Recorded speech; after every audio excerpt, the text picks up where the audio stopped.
Mammoth Mine Disaster. January 27, 1891, Mount Pleasant Township, Pennsylvania. The Mammoth mines weren't working at more than 60% during the first month of 1891. The men walked past the boiler room that powered the fans ventilating the mine and pumping the water out from down below.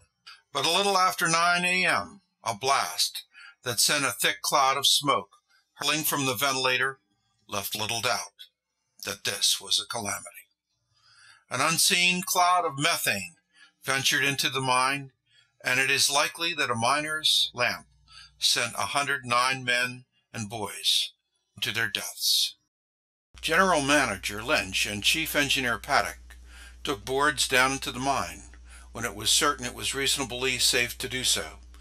They and other company men from the H.C. Frick mines placed often burned bodies onto the boards to carry them out. It is said that body parts blew out of the mine and were scattered over 60 acres. Sadly, the men and boys who died that day were foreigners from Eastern Europe. Their remains were taken to St. John's Cemetery, not far from Dawson, Pennsylvania, and thrown into a common grave, where they laid for 109 years, without so much as a marker to note their final resting place. Mine owner H.C. Frick, a millionaire by the age of 30, heard much groanings of the unsafe conditions of both mines and coke ovens, and sent his goons to quell the rebellion and strikers. 9 other miners were gunned down on April 2nd, 1891, and no one was ever questioned about the killings.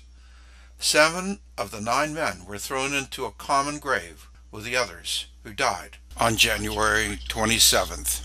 After about a year, Frick opened the mine once again, but thankfully state legislators were beginning to get the idea about mine safety. The huge black pile that you see in the image is the leftovers or tailings of the Mammoth mine.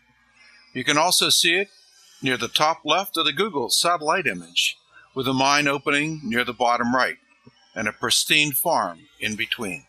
But is that where this story ends? Hardly.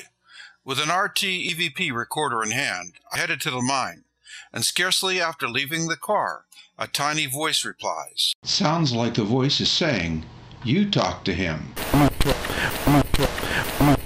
This seems to be the most recently placed monument. It is above and to the left of the mine portal. It is dedicated to the heroes of the Industrial Revolution, gone but never forgotten.